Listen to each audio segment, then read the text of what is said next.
अब है, देखो एन का प्रयोग तो हम बता दिए हैं, लेकिन ये आर्टिकल्स क्या है, आर्टिकल्स के बारे में बता रहे हैं। क्या है, what is articles, what is articles, articles क्या है उसके बारे में हम समझे। ए एन और द को आर्टिकल्स कहते हैं, ए एन द को आर्टिकल्स कहते हैं। आर्टिकल्स क्या है वो समझ गए। और आर्टिकल्स इसमें जो है डिफिनिट आर्टिकल्स और इनडिफिनिट आर्टिकल्स कौन है उसके बारे में बताते हैं। अब जैसे कि ए एन और द को आर्टिकल्स कहते हैं, तो इसमें है कि डिफिनिट, ए और एन जो है इनडिफिनिट आर्टिकल्स है, अनिश्चित, अनिश्चित, इनडिफिनिट मीन्स अनिश्चित हुआ, डिफिनिट मीन्स हुआ निश्चित। और द जो है दो निश्चित आर्टिकल्स है, डिफिनिट आर्टिकल्स है। अब जैसे ए एन का प्रयोग है, ए एन का प्रयोग दिस इज डैश कैट, ये तो स्वाभाविक बात है, जहाँ भावेल के पहले एन लगता है यहाँ ए ही लगेगा, ये भावेल तो है नहीं, यहाँ ये भावेल है, ये है यहाँ एन का प्रयोग लगेगा। दिस इज डैश एस, ये तो भावेल है, यहाँ एन का प्रयोग लगेगा। डैट इज एन, ये भी भावेल है, यहाँ भी एन का प्रयोग लगेगा। दिस इज बॉक्स, दी तो भावेल नहीं है, कॉन्सोनेंट है, यहाँ ए का प्रयोग होगा। ए एन तो हम करीब हम सब समझ गए कि ए एन क्या है।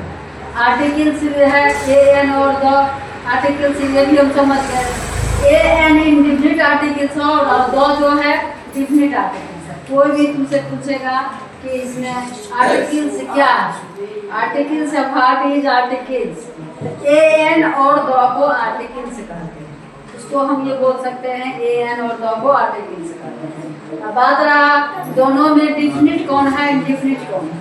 ए एन जो है इनडिफिनिट आर्टिकल्स है और द जो है डिफिनिट आर्टिकल्स है। अब जैसे निश्चित खास नाउन के पहले जो है द का प्रयोग होता है। कोई नाउन जो है निश्चित या कोई खास जो होता है वहाँ द का प्रयोग होता है। जैसे where is the book, where is the book, book किताब कहाँ, किताब कहाँ है, ये निश्चित बता रहा है, किताब कहाँ है ये बता रहा है निश्चित। तो वेयर इज द निश्चित, तो ये जो है निश्चित खास नाउन के पहले द का प्रयोग, इसीलिए द को डिफिनिट आर्टिकल्स बोला गया है। The boy is playing, the boy is playing, लड़का खेल रहा है, लड़का खेल रहा है, ये तो निश्चित बता रहा है, या ये तो नहीं बता रहा लड़का खेल रहा होगा, लड़का खेल रहा है, इसीलिए यहाँ द बॉय इज प्लेइंग दिया गया है। कॉ गिव अस मिल्क, द कॉ गिव्स अस मिल्क, मतलब गाय दूध देती है, गाय दूध देती है तो ये निश्चित कह रहा है, इसीलिए द को डिफिनिट आर्टिकल्स बोला गया है। द को डिफिनिट आर्टिकल्स, यहाँ द का प्रयोग है तो द का गिव, गिव्स मिल्क।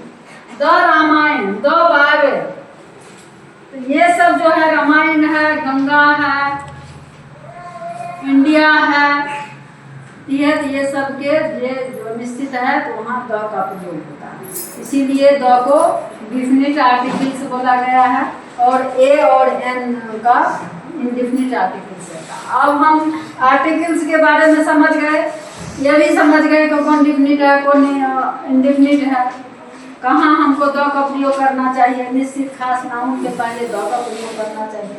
जहाँ निश्चित कोई काम हो रहा है, जहाँ निश्चित कोई काम हो रहा है वहाँ द का प्रयोग करना है, इसीलिए ये हमको समझना है। द डिफिनिट है, द डिफिनिट है, कौन सेंटेंस डिफिनिट कर रहा है, कौन सेंटेंस डिफिनिट कर रहा है, निश्चित काम हो रहा है वहाँ द का प्रयोग लगेगा। जैसे रामायण है, रामायण तो डिफिनिट है, निश्चित है, गंगा नदी है, जमुना है, गोदावरी है, सब निश्चित, वो उसके पहले माउंटेन, वहाँ भी द का प्रयोग होगा। काहे तो जहाँ निश्चित खास नाउन के पहले द का प्रयोग होता है, इसीलिए इसको ए एन को इनडिफिनिट बोला गया है और द को डिफिनिट। अब आर्टिकल्स के बारे में हम लोग समझ गए, आर्टिकल्स क्या है, कहीं कोई कंफ्यूज नहीं है। और ए का प्रयोग कहाँ होगा, एन का प्रयोग होगा, भावेल के पहले एन का प्रयोग होता है, कॉन्सोनेंट के पहले ए का प्रयोग होगा।